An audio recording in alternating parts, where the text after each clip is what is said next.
As we celebrate 9/11, please don't forget to celebrate April 1994. That day should never be forgotten, because that was the year of cold-blooded murder of over 800,000 Africans in Rwanda. It was a 3-month genocide. America and the world turned a blind eye. You know, the term genocide is used widely and sometimes loosely, but what took place in Rwanda in April of 1994 was the unquestionable genocide of the 20th century. In Rwanda, Africa, somewhere between 800,000 and 1 million Tutsis and moderate Hutus who fit the convention's definition of a national group were viciously murdered. The planning of this genocide, which was important legally because it established the clear intent of its architects to commit the crime. It had been known to the United Nations well before it took place, but the world turned a blind eye. The US, French, other nations knew about it before it took place, but everyone turned a blind eye. The Rwandan government's efforts in 1993 to carry out the census, in which all Rwandans had to state their tribes, had been followed by a slaughter of Tutsis in the northern part of the country. Now, this would prove to be a macabre dress rehearsal for the genocide of 1994.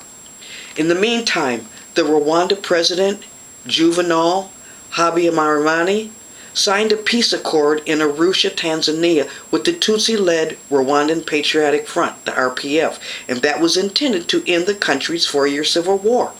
Now, whether President Habyarimana sincerely intended peace, or more likely viewed it as a pause in which to finalize plans to exterminate the Tutsis, we'll never know.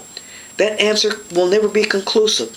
But what is clear is that he was restructuring the Hutu-dominated national administration to put extremists in position of authority, extremists whose main goal was to conspire to launch a final genocidal strike against the hated Tutsi minority.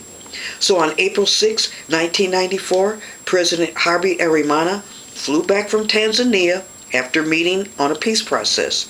And as Habyarimana's plane attempted to land in the Rwandan capital, Kigali, it was shot down by extremist members of the president's own party. They were in any case quite ready to sacrifice him, since they believed he had conceded too much to the RPF in the peace agreement, even if only temporarily.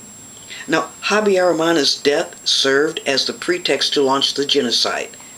Now, Rwanda's national radio stations, as well as a number of private radio stations, they relayed instructions to the death squads, the so-called Interahamwe. That's right. That word means those who fight together. And the Interahamwe, they urged the killers to step up their slaughter. Now, the Rwandan armed forces backed up the Interahamwe in those areas where the killers encountered resistance from Tutsi civilians. But prepositioned transport and fuel permitted the death squads to reach even the most isolated Tutsi communities. Yes, there have been other genocides: the Turkish slaughter of the Armenians, the Nazis' extermination of Europe's so-called Jews and Gypsies, that took place largely in secret. But Rwanda was different because there were United Nations peacekeeping forces on the ground in Rwanda when the genocide happened. The UN was complicit, and the slaughter and the genocide took place anyway. And its members stood by and watched as the killing took place. Oh my gosh. And the rest of the world watched on television as Rwanda exploded. On television, a young woman pleaded silently with terror in her eyes. She was led to her death past UN troops. Now, the French were guarding foreign evacuees fleeing the Rwandan capital in an open truck, and a government militia had ordered the convoy to halt on a muddy road near the city's airport.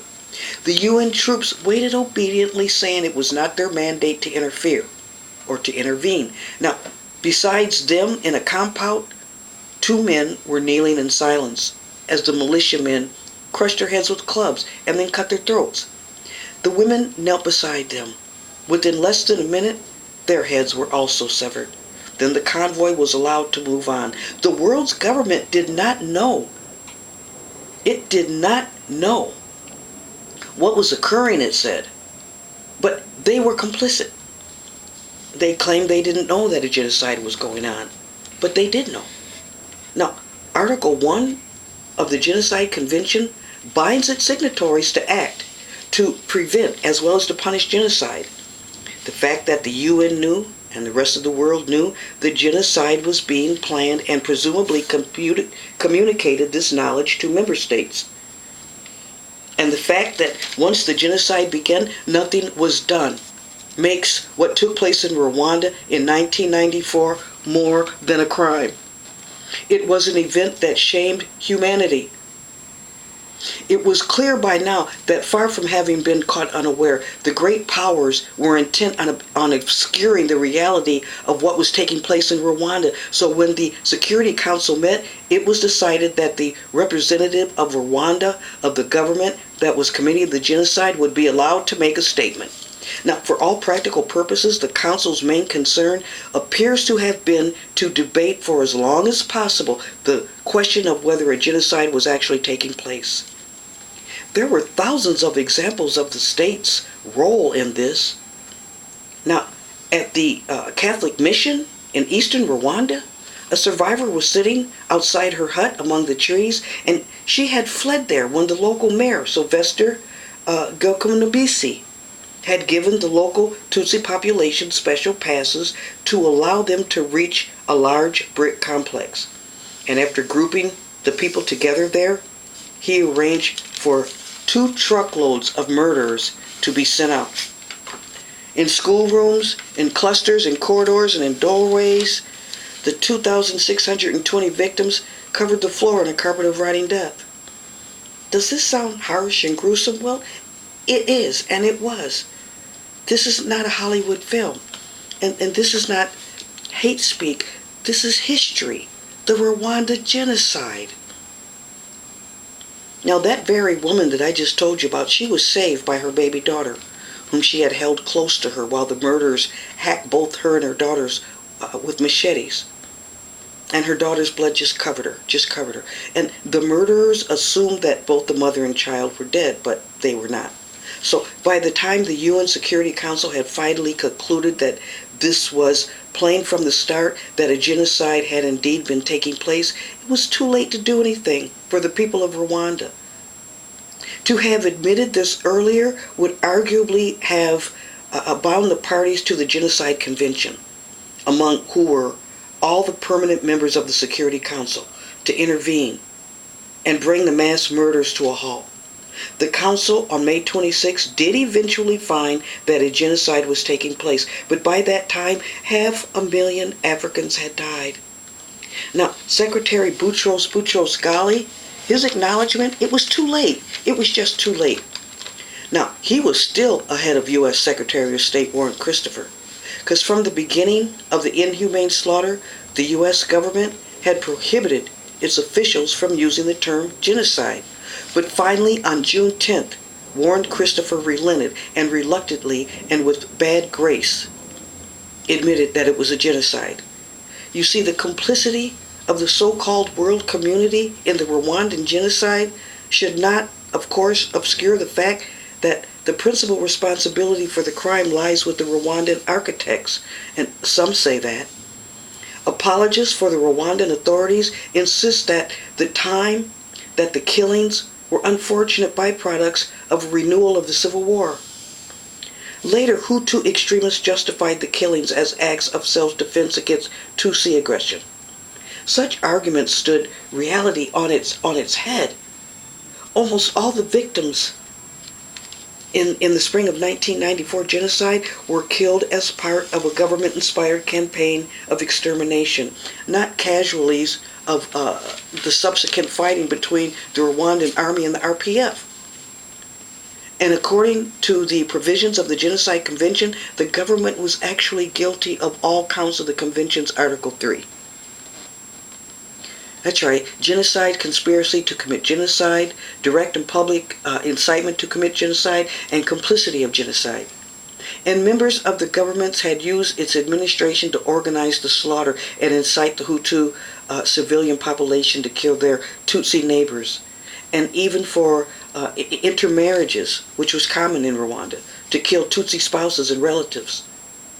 Now, after the slaughter was over, an international tribunal was established to bring the guilty to book, to try them under international humanitarian law and under the provisions of the Genocide Convention.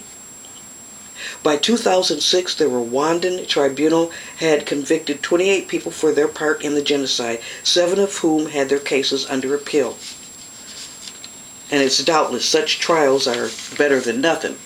At least in the Rwandan case, there will not be total impunity, but trials are a poor substitute for prevention, and the one thing that is clear is that the Rwandan genocide could have been prevented had the outside world had the will to act, the will to do something. The facts are plain. The legal basis for intervention was there. Was it courage that was lacking, or was it because the victims were African and no one cared? Every country turned its back on this genocide. Shame on the world for not intervening in the genocide in Rwanda in 1994. So when I hear others complaining about what happened, and I think of the 800,000 Africans who were killed, shame on the world. The whole world ignored the Africans and allowed the genocide in Rwanda in 1994. Equality may not be colorblind. Like, subscribe. This is a Mirror Logic channel. Think for yourself.